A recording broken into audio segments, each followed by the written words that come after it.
আর জান্নাতীদের 120 কাতার হবে। কত কাতার? 120 কাতার। তার মধ্যে 80 কাতার হবে উম্মতে মুহাম্মাদি, বলেন সুবহানাল্লাহ। আর এই উম্মতে মুহাম্মাদির মধ্যে আরো 70,000 স্পেশাল মানুষ আছে। কত হাজার? যারা বিনা হিসেবে বিনা আযাবে ডাইরেক্ট জান্নাতে যাবে ইনশাআল্লাহ। বলে দিব তারা কারা? 70,000। তবে অন্য একটা হাদিসে আসছে যে প্রত্যেক হাজারের সাথে আরো 70,000। তবে শর্ত কঠিন। কিরকম শর্ত?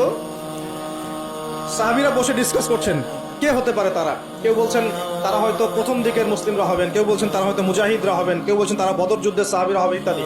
তখন নবী সাল্লাল্লাহু আলাইহি ওয়াসাল্লাম আবার চলে আসলেন, ব্যাক করলেন। ব্যাক করে বলছেন তোমরা কি এই বিষয়ে কি বিষয়ে কথা বলছিলে? তখন সাহাবীরা বললেন আমরা তো ডিসকাস করছিলাম যে কারা হতে পারে সেই 70,000। নবীজি বললেন শোনো, ওই 70,000 মানুষ, এক নাম্বার, ওই 70,000 মানুষ পাখি উড়িয়ে ভাগ্য গণনা করে না। প্রথম কাজটা কি? মানে তারা ইসলাম এত কঠিন ভাবে পালন করে যে পাখি উড়িয়ে ভাগ্য গণনা বা হাত দেখা, রাশিফল, এরকম শিরিকের ধার কাছেও নাই। তার শিরিকের ধার কাছেও নাই। দুই নাম্বার, তারা আগুনের শেখা বা উল্কি দিয়ে, এই ট্যাটু আছে না, ট্যাটু উল্কি আঁকে আগুন দিয়ে, এই ধরনের ট্যাটু উল্কি তারা আগে না শরীরের মধ্যে। এইসব কুলক্ষণে সুলক্ষণে তারা বিশ্বাস করে না। তিন নাম্বার, তারা অবৈধ যে ঝাড়ফুঁক করে না, অবৈধ ঝাড়ফুঁক করে না। বৈধ ঝাড়ফুঁক করা যায়, সূরা ফাতিহা পড়ে ঝাড়ফুঁক করা যাবে, সূরা ফালাক নাস ইখলাস পড়ে পড়া যাবে, আয়াতুল কুরসি পড়ে পড়া যাবে, কুরআন হাদিস দিয়ে ঝাড়ফুঁক করা যাবে। কিন্তু অবৈধ কিছু ঝাড়ফুঁক আছে না, তান্ত্রিক কবিরাজদের কাছে মানুষ করে, এগুলো করা যাবে না। আর 4 নাম্বার হচ্ছে তারা সর্বাবস্থায় এক আল্লাহর উপরে তাওয়াক্কুল করে, ভরসা করে, আল্লাহর প্রতি তাওয়াক্কুল করে। এরা হচ্ছে সেই 70,000 মানুষের মধ্যে থাকবে ইনশাআল্লাহ। এক সাহাবী দাঁড়িয়ে বললেন, ওয়াকাশা দাঁড়িয়ে বলছেন যে ইয়া রাসূলুল্লাহ, আমার জন্য দোয়া করেন, আমি যেন সেই 70,000-এর মধ্যে থাকতে পারি। নবীজি বললেন হ্যাঁ, তুমি 70,000-এর মধ্যে একজন। এরপর আরো 2জন সাহাবী দাঁড়িয়ে গেলেন, আমার জন্য দোয়া করেন। নবীজি বললেন না, ওয়াকাশা অগ্রগামী হয়েছে। এভাবে সবার জন্য দোয়া করতে থাকলে দরজা কি হতো? বন্ধ হয়ে যেত। এই দরজা খোলা আছে। এই যুগের মানুষও হতে পারে, হতে পারে না?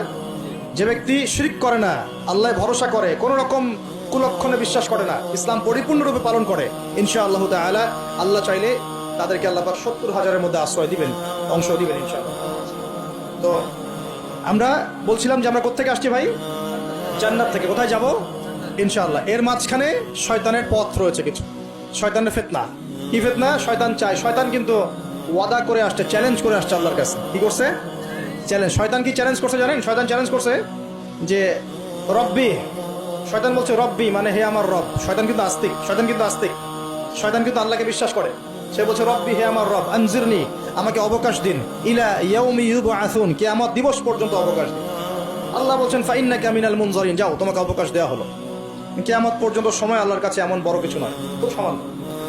এবার সে বলছে রব্বি ফাবিমা আগওয়াইতানি, হে আল্লাহ, যে আদমের জন্য আজকে আমাকে জান্নাত থেকে বের করে দেয়া হলো সিজদা না করার কারণে, লাআকুদান্না লাহু সিরাতাকাল মুস্তাকিম, ওই আদমকে জাহান্নামে নেয়ার জন্য আমি সরল পথে ওত পেতে বসে থাকবো।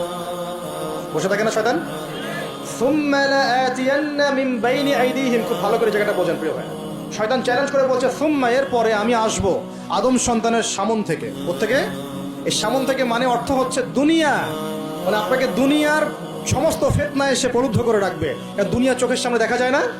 দেখা যায়। দুনিয়ার অভাবের ধোঁকা দিবে, বেকারত্বের ধোঁকা দিবে, হতাশা, এইটা সেইটা, স্বামী স্ত্রীর ফিতনা, পরিবারের ফিতনা, সামাজিক ফিতনা, আপনাকে দুনিয়ার এই ফিতনা এসে ব্যস্ত রাখবে, রাখে না? এটা হচ্ছে সামন থেকে আসা। ওয়ামিন খালফিহিম, পিছন থেকে আসবো। পিছন থেকে মানে আপনাকে পরকাল সম্পর্কে হতাশ করে দিবে, এবং পরকাল সম্পর্কে আপনাকে কুধারণা সৃষ্টি করবে, এবং পরকাল সম্পর্কে আপনার মধ্যে একটা গাফিলতি সৃষ্টি করে দিবে যে পরকাল না, পরে দেখা যাবে। পিছনে কি আছে? পরকাল না?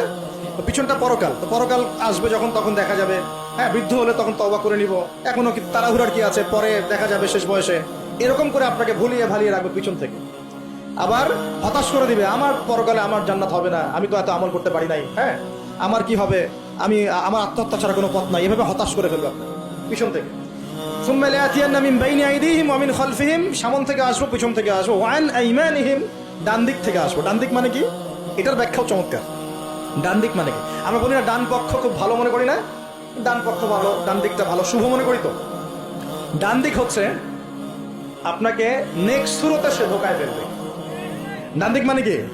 নেক্সট শুরুতে ধোকায় ফেলবে। মনে করেন ডান দিক মানে ভালো, মানে আপনি নামাজ পড়ছেন কিন্তু নামাজের মধ্যে শিরক ঢুকাই দিন, মানুষ দেখতেছে ভালো করে নামাজ পড়ে, নামাজ জাকাত দিচ্ছেন, দান সৎকার করছেন, মনের মধ্যে রিয়া ঢুকাই দেবে, ভালো কাজই তো করছে, ঠিক আছে, মানে হ্যাঁ এটাও ঠিক। ওই যে হালাল প্রেমের দিকে উদ্বুদ্ধ করার চেষ্টা করবে, নেক্সট শুরুতে ধোকা, নেক্সট শুরুতে, হ্যাঁ নেক্সট মানে আলেম হয়েছে মানুষ, সবাই একদম বড় বক্তা আলেম সব বলছে, মনের মধ্যে অহংকার, নেক্সট শুরুতে ধোকা, ঠিক আছে।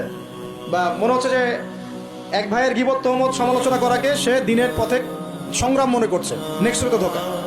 হ্যাঁ, এক ভাইয়ের সমালোচনা করা, গীবত করা, তার চরিত্র উদ্ধার করে ফেলা, এটাকে সে মনে করছে যে দিনের জন্যই করছে, ঠিক আছে, নেক্সট শুরুতে ধোকা। নেক্সট শুরুতে ডান দিক থেকে মানে কি, নেক্সট শুরুতে আপনাকে ধোকায় ফেলে দিন, ফেলছে না, ফেলছে, কিন্তু এটা কিন্তু ডেঞ্জারাস। এটা কাদের জন্য?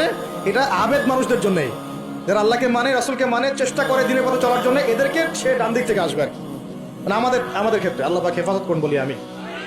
আর চতুর্থটা হলো ওয়ান শামাইলিহিম, ওদের বাম দিক থেকে আসবে। এটা কেমন? এটা হচ্ছে ফাসেক জালেম শ্রেণীর মানুষ যারা, তাদের সামনে মদ, জুয়া, জেনা সবকিছু উন্মুক্ত করে দিবে, এগুলোর পিছনে ছোট হয়।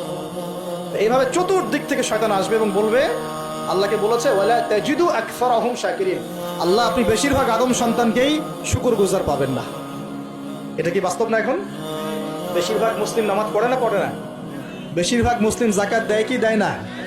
রমজান মাসে আসছে দেখবেন বেশিরভাগই অনেকেই রোজা রাখবে না, আছে না?